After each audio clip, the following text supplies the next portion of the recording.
motion. Not sure. Let's see, you have the notes? Satellite orbital. Yeah, so we talked about satellite and orbital motion. We calculated the orbital velocity of the Earth, which came out to be 29.8 kilometers per second, right? Yeah. Okay, so far we have derived satellite and orbital motion.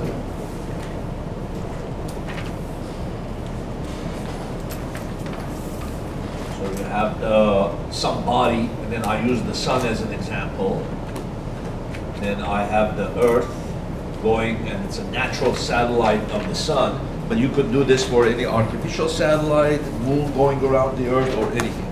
So then we set the force of gravity equal to the centripetal acceleration. So it's called as big N, and then this is little n. And then so you're putting here the mass of the small body, then the little n is canceling, and then you're solving for d, and then one of the d's cancel, so you get gm over d. So this is known as the equation for the orbital velocity. Then you calculate for the period of the orbit, which is the distance that it's traveling divided by the velocity. So orbital period, we can call it. And so that's going to be 2 pi d, the circumference of the circle, divided by the orbital velocity. Then we have 2 pi d over square root of gm over d.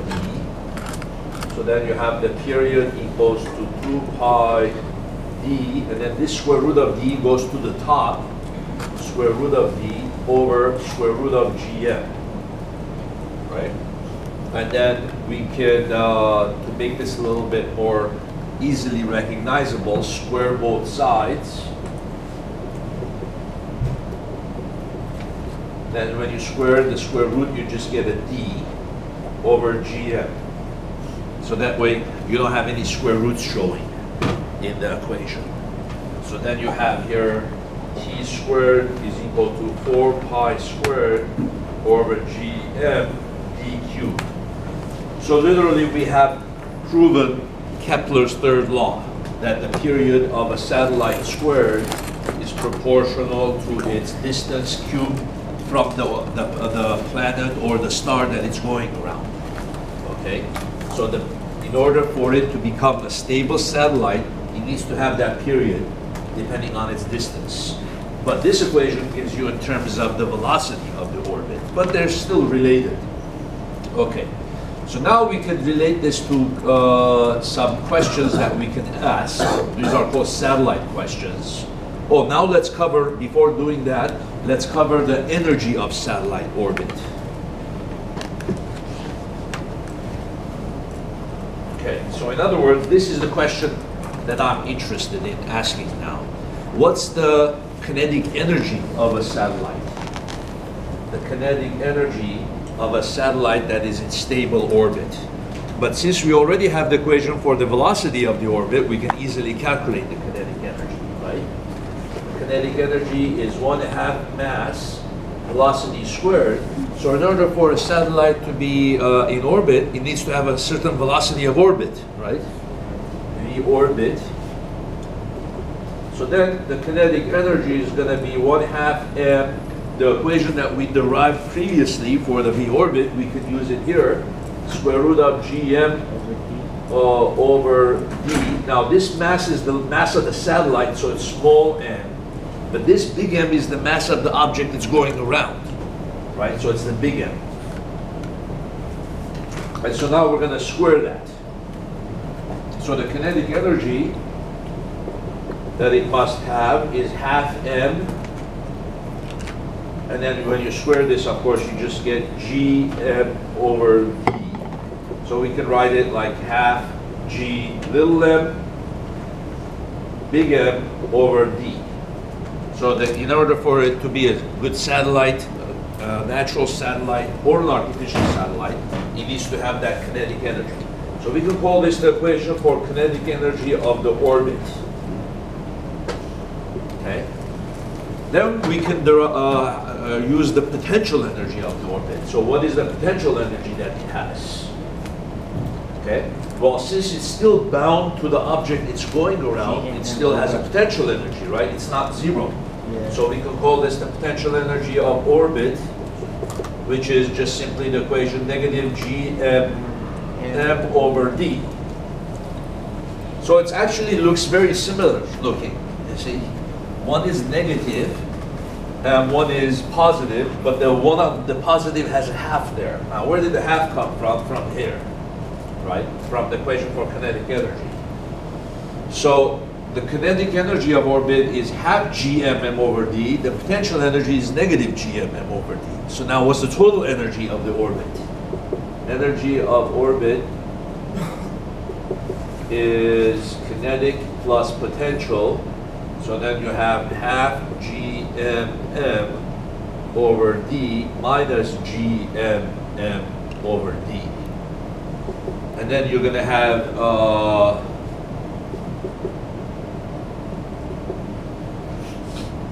negative 1/2, right? Negative 1/2 gmm over d.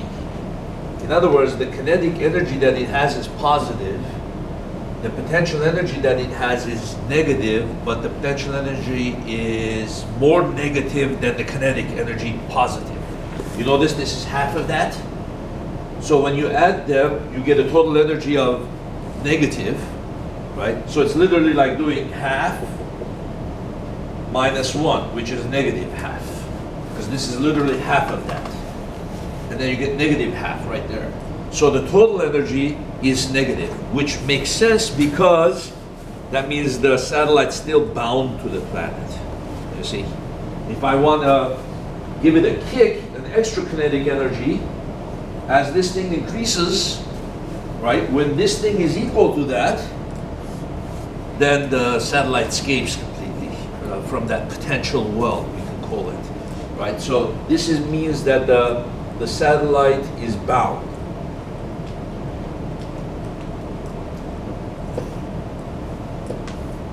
The same topic you will face again when you get to chapter, I'm not sure what chapter it is, maybe 42, when you do the atomic physics chapter. And you'll talk about the orbit of an electron going around the proton, right? You will apply this. So let's just do a quick overview of what will happen. So let's just say there's one proton and one electron. And you're doing the electron orbit around the proton. So, well, the electron is also a stable orbit around the proton. It's a satellite, right? So we can say the kinetic energy of the orbit is what? There's going to be a similar equation. It's going to be 1/2 kq over d, right? 1/2 k, the charge of the electron, the charge of the proton, which is still the same, over the distance between them, right? So you see how what we're applying to gravity will again apply to atomic physics for the Coulomb's law, right? So then you have here 1/2 k q squared over d.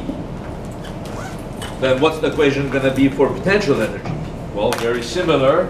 Potential energy is going to be negative k q squared over d, right?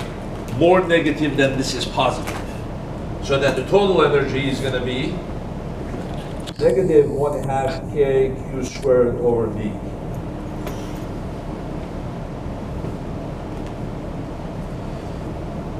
Right?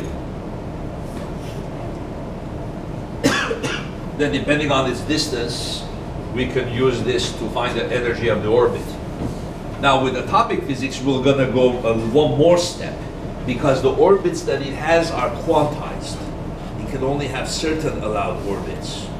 Is that the same with gravity? No.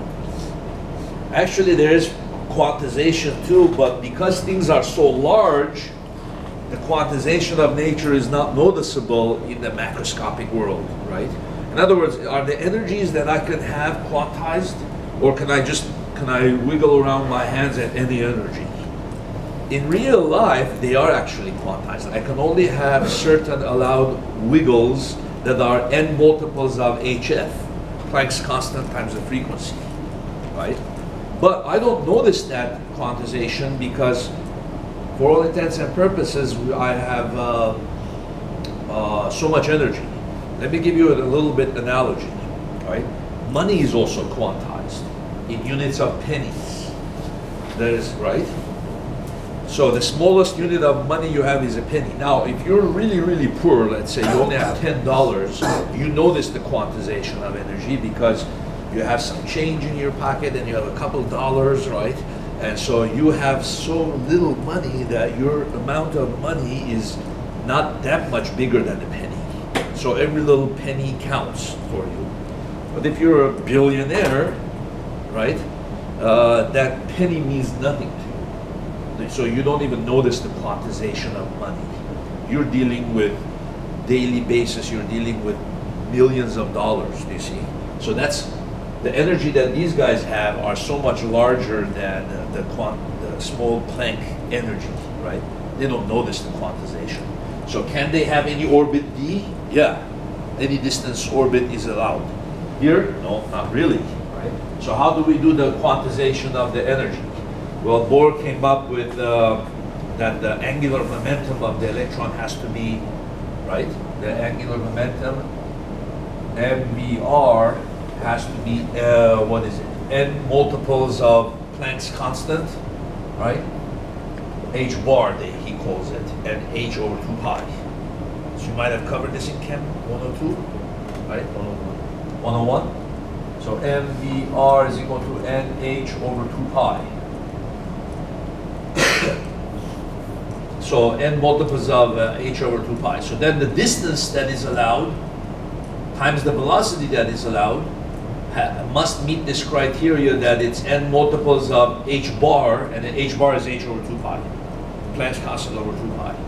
So then the velocity of the orbit is what? Well, it's that equation square root of, right? The velocity of the orbit is square root of kq squared over d. Right? So then you have here m square root of kq squared over d times r is, I'm going to call it d. So what do I want to solve for here? M square root of kq squared. Then you're going to have here square root of d, right?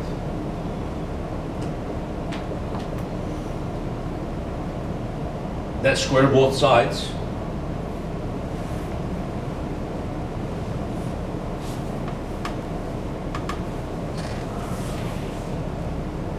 Then I can come up with an equation for the allowed distances of the electron.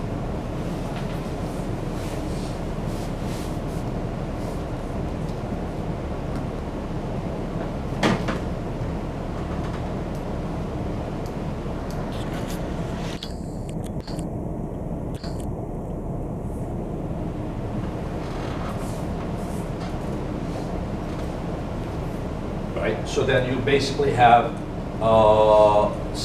these are all just constants.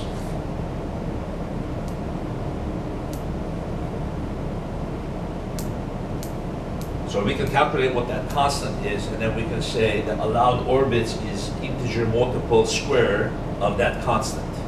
So those gives you the allowed distances of the electron, right? So then let's calculate this. This is so much fun. I know I'm off topic now, but I love this stuff. So then you have squared, 4 pi squared, the mass of the electron. What's the mass of the electron? Oh, no. The mass of the electron is 9.11 times 10 to the minus 31. K is 9 times 10 to the 9th. Q is the charge of the electron. Oh, let's see here. sorry.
Getting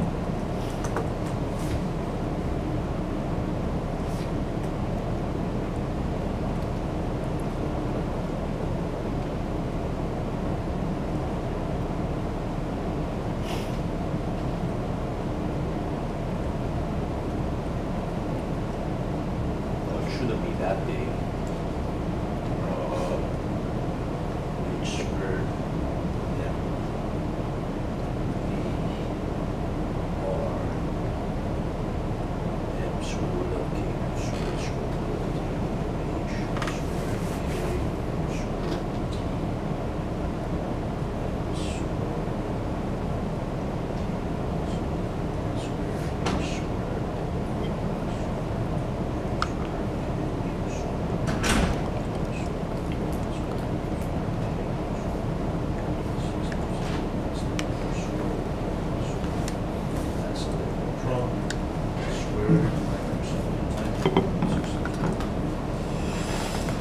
Shouldn't be that big, huh? It should be in units of a nanometer, the radius of the electron. I'm getting too large. Anyone else double check my calculation? I'm trying to do it on the iPhone, which sucks.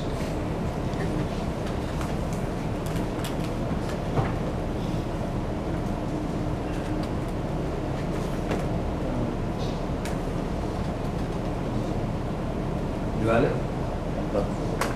It's bad? Zero? Oh. Well, this one should actually give us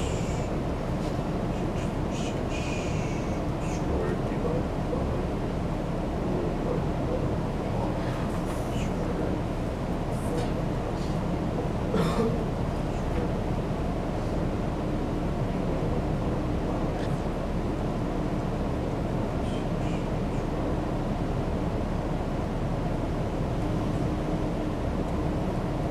you could kind of combine this 10 to the minus 31, 10 to the minus 34, that 10 to the minus 3 squared is going to be 10 to the minus 6, right?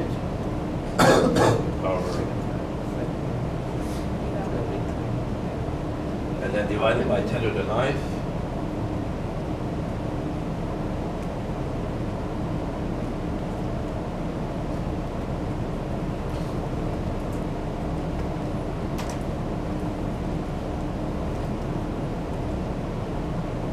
Divided by 10 to the minus 19 squared.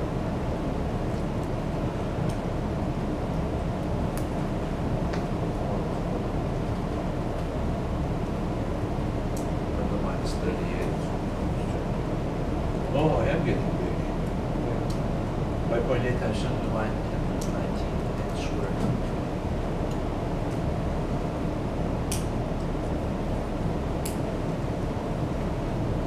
Is that right? I got the same.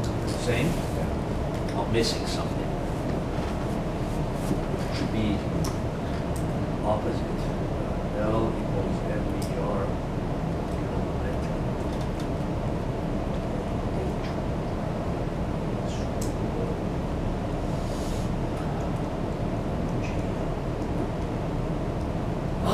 That's Q, right?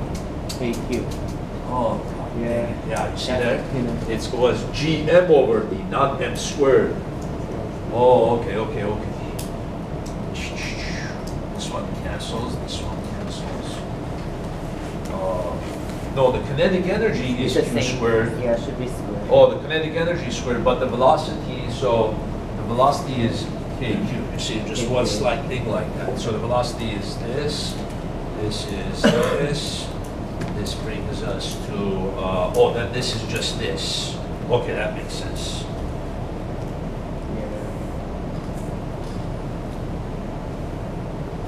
So there's one less q on the bottom, which is gonna be good.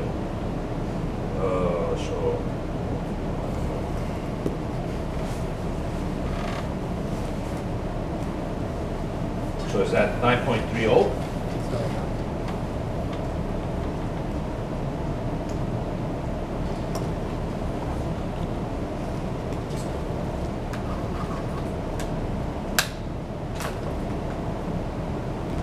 Still bad. It's not working because I've done this so many times and I always get like 10 to the minus 10, 10 to the minus 9. I'm missing something. KQ over D square root.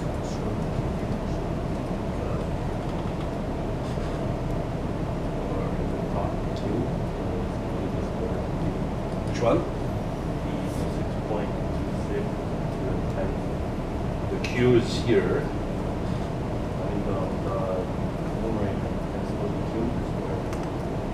This one? Yeah. That one is squared, right? Because it's this guy. I squared both sides. M squared K Q D.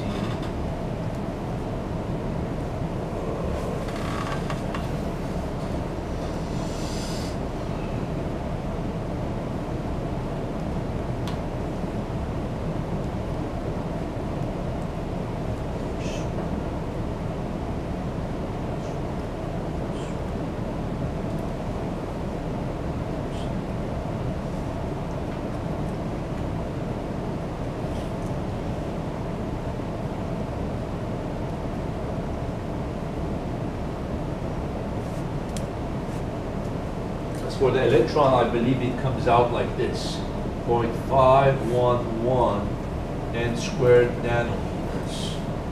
And then in the n equals 1 orbit, the radius of the orbit is 0.51 nanometers, right? Is that true? Chemistry? Half a nanometer, which is 10 to the minus 9 meters. So it should be 5.11 n squared times 10 to the minus 10. So that's the number I'm expecting here. If my memory serves me correct, that's what the orbit of the electron is in the hydrogen atom. So we are off somewhere. If I have the right Planck's constant, 10 to the minus 34, yeah. 9.11, the mass of the electron.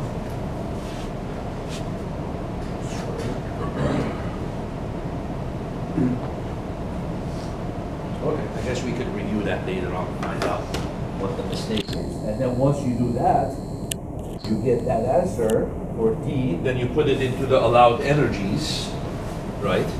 And then negative 1/2 KQ squared. So the D, you're supposed to be getting this, 5.11 n squared times 10 to the minus 10, right? And then you put that in there.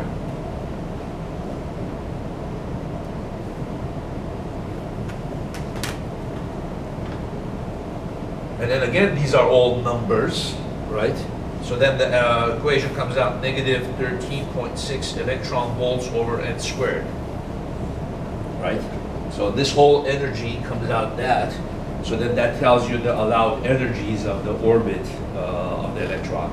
Right? So in the n equals 1 orbit, it's got the most negative, which means it's the most bound to the proton, right? So you have to put in 13.6 EVs to ionize the electron. And then as the n gets bigger, becomes less and less negative, closer to 0. That means it's less bound to the proton. So then how is this all tied? Well, it just goes back to that. and shows that you have the same idea for satellite orbit, except we don't have restrictions on what the D can be, right? Whereas there, D can be allowed certain orbits, right?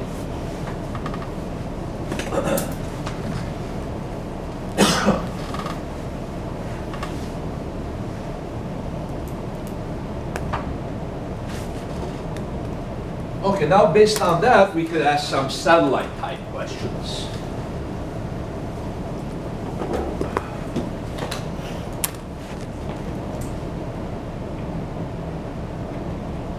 Okay, so if satellite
So I'm using a term that's well known for the Earth. There's a concept called geosynchronous satellite, which means it goes around the Earth at the same rate of rotation that the Earth does. So it's always at above the same city. Usually communication satellites are geosynchronous.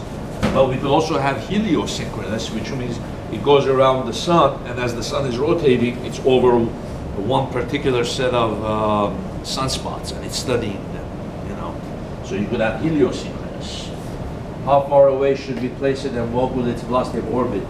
Well, you're told that the sun rotates once every 25 days at its equator, so that means its period of orbit is going to be 25 days.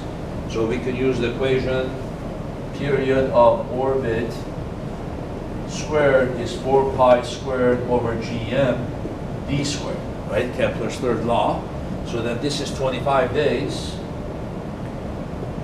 Okay, each day is 24 hours, and then each hour is 3,600 seconds.